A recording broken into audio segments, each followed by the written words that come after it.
Center as Pastor Benny concludes his teaching. Number 6 is a most remarkable season.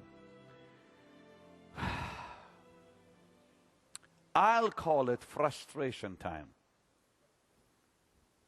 You will become so frustrated with your life. You'll stand and look at that man on the platform serving God. You'll see the anointing on him. You've given 10 years, 15 years. You've gone through the test of time and the test of the word and the test of service. And just you've done such a great job at all these. But now your body begins to ache. Your mind gets tired. And the older that man of God becomes, the tougher he will become on you. That's just the way it is. You will go through frustration, and God will watch how you handle it. Paul the Apostle went through that frustration in 2 Corinthians 11 himself. We all go through that. And gives us the answer in 2 Corinthians 4 where he says, don't put your eyes on the natural, put your eyes on heavenly things. Number 7, there will be times, before God will ever choose you, there will be times you will be discouraged to the limit you'd want to die. Discouragement is a part of the season before God ever will choose a man. You'll get to the place where you get so discouraged, like Elijah, you'll say, it's better to just quit right now. I don't want to go on anymore. I can't handle it. I cannot handle the time, the travels, the wear and tear on my body. I cannot handle the unpredictable man that I can't figure out. One day is this, one day is that. I can't handle this. I've given up this, blah, blah, blah, blah, blah. And you get to the place you get so discouraged. That's just a part of the process. If I am discouraging you from the ministry, it's because you're not called. But if you're called, you'll stick with it. And the people said, so why does God allow discouragement? To help you refocus on the call. It's the reason. You focus back on the call when you're discouraged. Frustration comes that you might re-examine your priorities. Discouragement comes that you might refocus on the call of God. Did you hear that? Number 8. You were almost there. You're almost chosen by now. Number 8. The devil never takes vacations. Before God ever chooses you, the devil will attack you. Therefore, you'll go through a season called war. The war test. This is where God will test your fighting abilities. Because if you can't win prior to your being chosen, you're going to lose on the other end. You got to win the war prior to serving the Lord, prior to being in your own ministry. Why the warfare? You develop your spiritual weapons during that season. You begin to develop your spiritual weapons. You begin to develop your warfare abilities. I went through that right prior God anointed my life. I can take it to the place, to the spot. I went through those 10 tests in 3 years. 3 years, all it took, before God said, all right, it's time, let's go. Now, I pray that's how long, and I served a man named Jim Pointer. I took care of that man, and he would say to me, Benny, why are you doing this? I said, because God is watching, and I want to make sure I prove myself faithful to the Lord. He was a free Methodist preacher who took me with him. I would go with him everywhere he would preach, and I carried that accordion. It was heavier than me. But I served him, and then he had a stroke, and I even stayed with him then. He died and went to be with the Lord later, and he became a father to me in the Spirit. I serve that man. I will tell you, I'm standing here and before the God I serve. If Jim was alive today, I would still serve him. Even though I'm in my own ministry, I'd still serve him. Because I don't believe you quit serving. No way. Never. So warfare will come at you.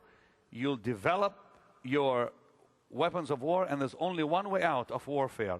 Walk in the Spirit. Walking in the Spirit defeats every enemy.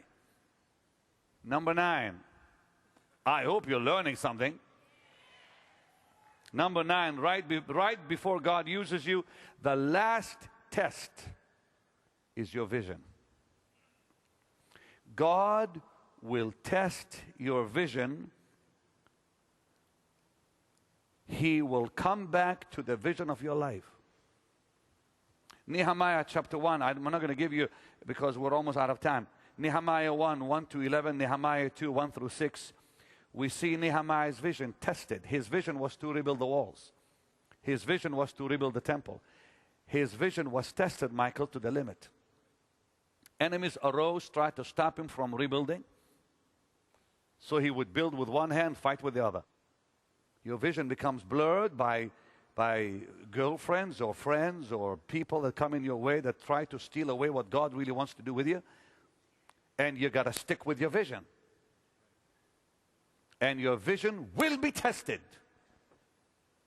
Now, when you can prove to God that you still hold on to that vision, you're almost there.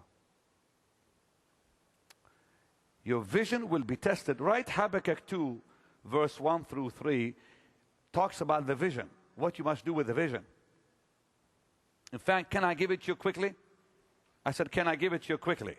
Okay, let's go to Habakkuk. Please, Mr. Brock, you turn to Habakkuk chapter 2. Read for me verse 1, 2, and 3, and I'll tell the people right now what they must do with this vision. Okay, that's Habakkuk chapter 2, verse 1, 2, and 3. I will stand upon my watch and set me upon the tower, and will watch to see what he will say unto me, and what I shall answer when I am reproved. And the Lord answered me and said, write the vision. Now, the first thing you do when your vision is retested, rewrite it down. Here's what God has called me to do. Because God has targeted your life for a ministry of your own. That's the vision for your life. In the meantime, you've been called to serve another man. You're walking on that road, and the last thing God will do before your own ministry is birthed is your vision will be tested. You write it down. Number 2. Make it plain upon tables. Make it plain. You make it plain means you rehearse it to yourself to make sure you understand the vision for your life. It is not foggy. It is plain. It is simple. You target it. Number 3. That he may run that readeth it. Now, the third thing you do to see a vision fulfilled is go after it. But these are the things you do when you refocus the vision. Your vision will be attacked, tested. That's the last thing that will happen before God promotes you. The minute you refocus on that vision, write it down, make it clear, go for it. Now comes the last and final test. You will be tested. And here's what I call this test.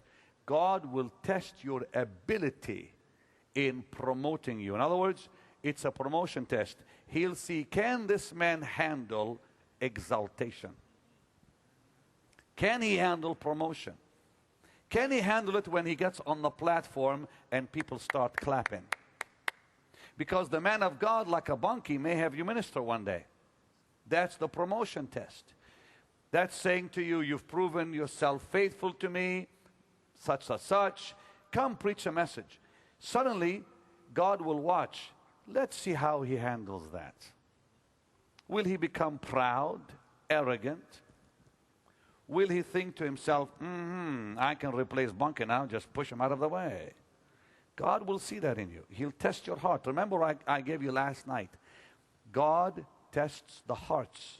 Proverbs 23:26 says, give him your heart. He'll test it. He'll ponder the heart. He'll search the heart. Jeremiah 17 tells us God searches the hearts. Now, when that time for promotion comes, God will see how you handle it. My promotion moment came. I'll never forget it as long as I live. I was in Toronto, Canada, at a little Methodist church outside Toronto. A fella who was a missionary in Honduras asked me to come with him. He was preaching on a Sunday morning. That was the first time ever I was behind a pulpit. I wasn't in the ministry yet. I wasn't in a healing ministry yet. I had no ministry. I was still serving Jim Pointer. And this dear precious missionary said, Benny, come up and speak. First of all, I used to stutter, so I couldn't talk anyways, which was a marvelous blessing at that moment. I just stood there, and amazingly, I was able to pray a very short prayer and went and sat down. And he said, but I wanted you to minister. What I said to him, I said, this is not my time. This is your service. I respect your office. I cannot take from you what doesn't belong to me.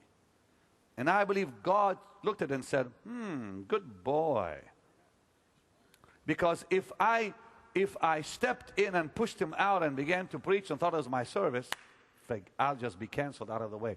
Be careful how you handle that last moment.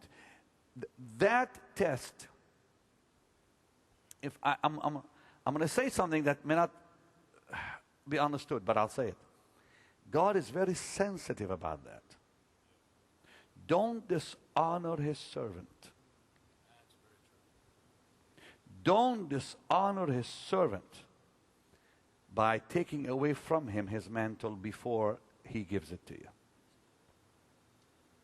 Remember that Elijah's mantle fell from the chariot. Elisha didn't say to him, give it to me before you go. He would have lost his office. Did you hear what I just said? Elijah was on his way to heaven, and Elisha said, I want a double portion. Now some people will say, wait, Elijah, don't go yet before I get the mantle now, please. Had Elisha asked Elijah for the mantle that was on his body, he would have been dismissed from the call. But while the chariot was up, the mantle was given to him by itself. God will give you the mantle. You won't have to pull it off the man's shoulder. Did you hear that? That's called the promotion test. He'll promote you. He'll give you a moment in the light. Bunky is a gracious man. He'll say, come on, minister, I would love to bless you. Don't pull the mantle off his shoulders. It's still his. Let's all stand, please. That's my teaching for this morning. I